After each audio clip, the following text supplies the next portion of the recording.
to Discograffiti, the deep dive podcast for music obsessives that gives freaks like you and me the chance to connect with a brotherhood obsessed with rating the entire discography of every single artist and band that ever mattered. I'm your host, Dave Gebroe, and with 3 new episodes each week, you're going to gain a comprehensive knowledge of an act's history and output in the time it takes to listen to one album. Each new guest swings a hard left into an area you either had no idea you needed to know about or know all about and can't believe you're not alone out there. And in this episode, we'll be turning our spray cans on Spirit, Psst, along with our special guest, band biographer Ryan Gabrinetti. This is part 6, covering the beginning of Spirit's Mercury Records era, a fertile period rife with creativity as Randy California wound up processing his feelings around America's Bicentennial through a surprisingly emotional internal filter, recording so much material for this double set that there was enough left over for a whole other record to come. Here are just a few of the many things that Ryan discusses with Discograffiti in this podcast. Randy's attempt to become a regular guy, including his stint working at a McDonald's before disappearing into thin air. Randy's move to Hawaii and some legitimately wild tales regarding his time there. How 10 years after backing out of a Florida gig wound up changing the trajectory of Randy's career.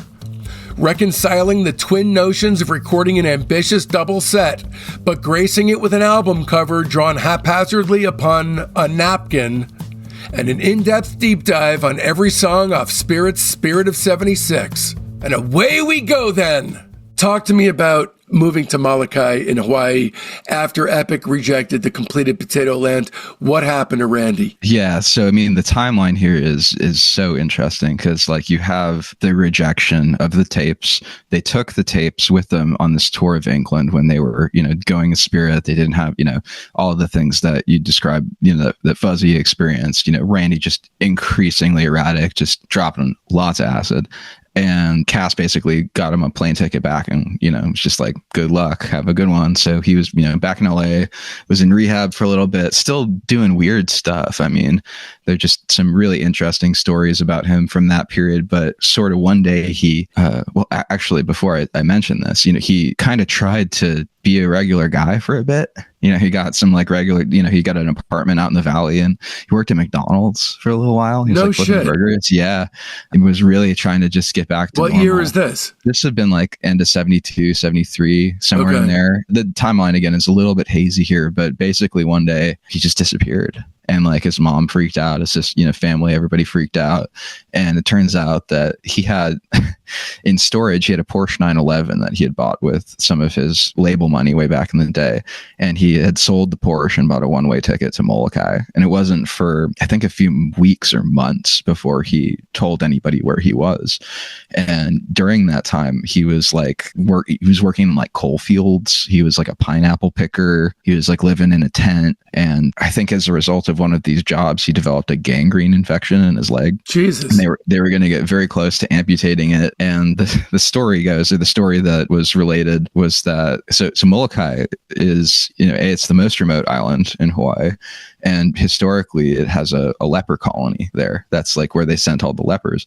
And so there's always been this, lots of priests and religious figures that are there.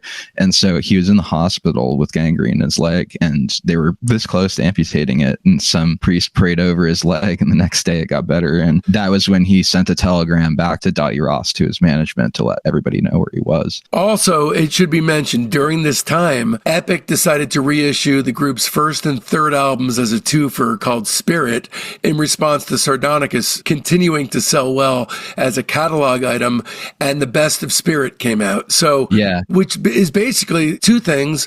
That basically says people are maybe gaining interest in Spirit, but also the record company is deciding that this guy's done. Yeah, well, Sardonicus just had this crazy cult thing happen with it over just a long period of time. I mean, like I said, it went gold in 1976. It was still selling, units for all this time. And when all that stuff, the reissuing of the catalog and all that, I doubt Randy was involved with that at all. I think he was probably in the middle of, he might have even very well been gone in Hawaii by then. Well, Cass decided to capitalize on the new demand for the group. He put together an entirely new group for touring, which lasted, I think, through 73. Yeah, they did. They went to like Australia and stuff. They did. I mean, Copycat Spirit. It's like right. Except it was cast derived, so it wasn't put together by a manager or something. It's the Ed Crassity period.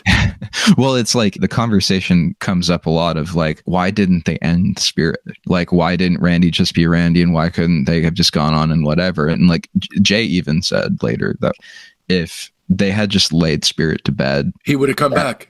Yeah. And like maybe they did some things for a while, because like I'm sure there were a few instances of this. Whenever the five guys originally came back, whenever they got back together and hung out and played and stuff, it was like, oh shit, there it is. Dude, I honestly, I didn't think, in listening to everything, the legacy tarnishing stuff only begins in the mid 80s. Yeah, I mean, that's just, it's such a rough period for any of that generation of artists. Like, no, but he made it through the first half of the 80s fully aesthetically intact. And like, in the other thing that's crazy too is that like he was like 30. He wasn't like an old guy. Right. He was like still like a young man. I mean, I'm 31, and I'm like thinking like, damn, if I was like in my third act right now, like that's crazy, right. Yeah. And it probably was really maddening too for him. He was always the youngest guy in the room, and so like not quite relating to these older people, and then you don't get to relate to people your own age. It's a weird kind of in between. So then in 1974, Cass made it a point to find and reestablish contact with his stepson. And then he persuaded Randy to come back to the mainland and give the band another shot. Mark Andes worked with them for a little bit, but never intended to stay because he was in the process of forming Firefall at the same time. And you got to go where the fucking money is. And so Mark was replaced by Barry Keane, who was Frank Zappa's former sound engineer. In early 75, the group was scheduled to open for 10 years after at a show in Florida. But when 10 years after backed out at the last minute, Spirit was granted permission to take over the theater for the evening. And after going around to local radio stations to promote the show and setting a low $3 ticket price, Spirit managed to sell out the 3,000-seat theater. And then using the profits from the show, they blocked out as much time as they could at Studio 70 in Tampa, Florida, which those were the sessions then that begat Spirit of 76 and Son of Spirit, right? Yeah. I mean, it's really interesting how they kind of got that back on the wagon, right? Because like Randy was out in Hawaii for almost 2 years. So tell me then. So Spirit of 76 and Son of Spirit, all that material, was Randy just accruing material in Hawaii? That's my guess. Yeah, I think so, because it's the only way to explain the sprawl of those two records. Because it is an actual sprawl, and it's a guy with so much to say. Yeah, I mean, it really, in heart, it's a triple album. It is. Like Son of Spirit is like the third record. It is. The Hawaii period, he was like, fuck music. Like, I just want to start over. And I hear a guy with a totally different outlook who, it doesn't even sound like the Potato Land guy. No, not even close. No, you're right. All right. That concludes your free sneak peek into today's bonus episode. If you want to hear the rest of it, just visit patreon.com/discograffiti and either purchase this podcast by itself for $4, or better yet, subscribe at the major tier and get access to Discograffiti's 3 weekly episodes. That's Friday's main episode, the Sunday Discograffiti Soldiers of Sound podcast.